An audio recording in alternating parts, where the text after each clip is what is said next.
ইসলাম তো নারীকে তাদের প্রাপ্য মর্যাদা দিয়েছেই। ইসলাম তো নারীদেরকে তাদের প্রাপ্য অধিকার, ন্যায্য অধিকার দিয়েছেই। এমনকি যেই নারীদের, যেই লিঙ্গের মানুষদের এক সময় দুনিয়াতে বাঁচার পর্যন্ত কোনো অধিকার ছিল না, ইসলাম তাদেরকে বাঁচার অধিকার দিয়েছে, ঠিক কিনা? ইসলাম যেই প্রেক্ষাপটে এসেছে, সেই প্রেক্ষাপট যদি আমরা চিন্তা করি যে ওই সময় নারীদের বাঁচার কোনো অধিকারই ছিল না, নারীদেরকে ঝামেলা মনে করা হতো, কলঙ্ক মনে করা হতো, অলক্ষী মনে করা হতো নারীদেরকে। কোন একজন বাবা, তার সন্তান হয়েছে মেয়ে, তার চেহারা কালো হয়ে গেছে, হাস্যোজ্জ্বল চেহারাটা কালো হয়ে গেছে, যে কি এমন অপরাধ করছিলাম যে আল্লাহ আমারে মেয়ে দিল, কি এমন ভুল করছিলাম যে আল্লাহ আমাকে মেয়ে দিল।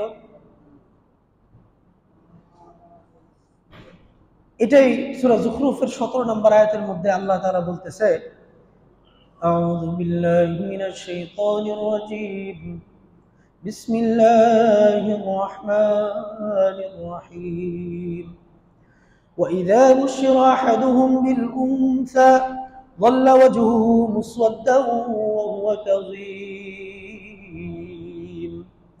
যখন তাদেরকে কোনো কন্যা সন্তানের সুসংবাদ দেওয়া হইতো, যখন তাদেরকে বলা হইতো তোমার স্ত্রীর ঘরে কন্যা সন্তান জন্ম নিছে, তুমি কন্যা সন্তানের বাবা হয়েছো, তাদের হাস্যোজ্জ্বল চেহারাটা যল্লা ওয়াজহুহু মুসওয়াদ্দা, হাস্যোজ্জ্বল চেহারাটার সাথে সাথে কালো হয়ে যাইতো। কেমন কালো? ওহুয়া কাযীম, কয়লার মতো কালো হয়ে যাইতো। নাউজুবিল্লাহ। মেয়ে সন্তান হয়েছে, শুনছে হাস্যোজ্জ্বল চেহারা, হাসতেছে খেলতেছে একটা মানুষ, মেয়ে সন্তানের কথা শুনছে, তার চেহারা কি হয়ে গেছে?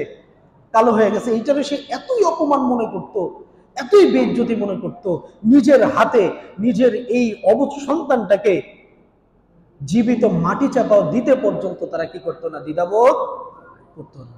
এরপরে ইসলামের আগমন হইল। ইসলামের আগমন হওয়ার পরে সূরা তাকবীরের 8 এবং 9 নম্বর আয়াতের মধ্যে আল্লাহ নাজিল করে দিলেন, ওয়া ইযাল মাউউদাতু সুইলাত, যে সমস্ত মেয়েদেরকে জীবন্ত দাফন করা হয়েছে,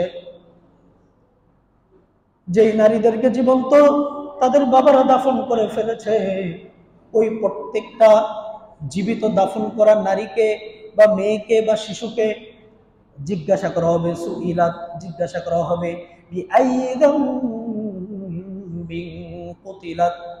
কি এমন অপরাধ তোমরা করে ফেলছিলা দুনিয়াতে? দুনিয়াতে তোমাদের কি এমন বড় অপরাধ ছিল যে অপরাধের কারণে তোমাদের বাবা তোমাদেরকে জীবিত দাফন করে ফেললো? কি অপরাধ ছিল তোমাদের? কি এমন বড় অপরাধ তোমরা করে ফেললা যে তোমাদের বাবারা তোমাদেরকে জীবিত দাফন করলো? আল্লাহ তো প্রশ্নটা বাবাদেরকে করতে পারতেন, যাকে দাফন করছে তারে কেন করতেছে? বাবা কি উত্তর দিবে? তার কাছে কোনো উত্তর নাই। মেয়ের কাছ থেকেও আল্লাহ উত্তর আশা করতেছে না। ওই বাবার সামনে ওই মেয়েকে প্রশ্ন করে বাবাকে আল্লাহ তাআলা কি করতেছে? আতঙ্কিত করতেছে। কেন তুমি তোমার মেয়েকে জীবিত দাফন করে ফেললা? আল্লাহর কাছে জবাবদিহি করতে হবে। এবং এই অপরাধের কারণে সবাইকে আল্লাহ তাআলা কোথায় দিবেন? জাহান্নামে দিবেন। নাউজুবিল্লাহ। আর ইসলাম ধর্ম কি বলল?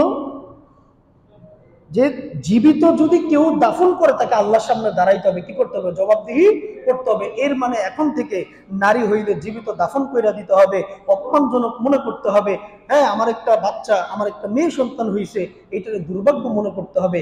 এই সুযোগ ইসলাম আসার সাথে সাথে মিটায় দেওয়া হয়েছে। সুবহানাল্লাহ।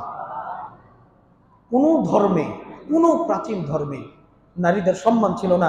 নারীদেরকে তাদের প্রাপ্য সম্মান এবং মর্যাদা বুঝিয়ে দিয়েছে ইসলাম। ইহুদি ধর্ম, তাদের 3টা প্রাচীন কিতাব আছে।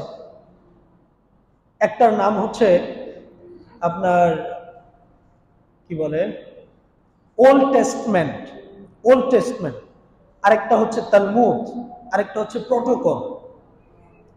তো তাদের বিশ্বাস হচ্ছে আল্লাহ তাআলা হযরত মুসা আলাইহিস সালাতু ওয়াস সালামকে তাওরাতের পাশাপাশি আরো কিছু জ্ঞান দিয়েছিলেন যেটা তাওরাতের মধ্যে উল্লেখ নেই, কিন্তু সেটা আছে তালমুদের মধ্যে। কোথায়? তালমুদের মধ্যে।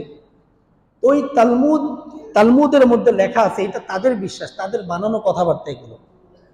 কারণ একজন নবী এই ধরনের কথা কখনোই বলতে পারে না, বা আল্লাহর পক্ষ থেকে এই ধরনের হুকুম কখনোই নাজিল হইতে পারে না। দেখেন, তাদের ধর্মীয় বিশ্বাস ছিল যে সমস্ত অপরাধের শাস্তি হিসাবে আল্লাহ তাআলা নারীদেরকে এই দুনিয়াতে কি করেছেন? পাঠিয়েছেন। তাহলে সমস্ত অপরাধের কেন্দ্রবিন্দু হলো নারীরা, মেয়েরা, মায়ের জাত, নারীর জাত। এটা তারা বিশ্বাস করত।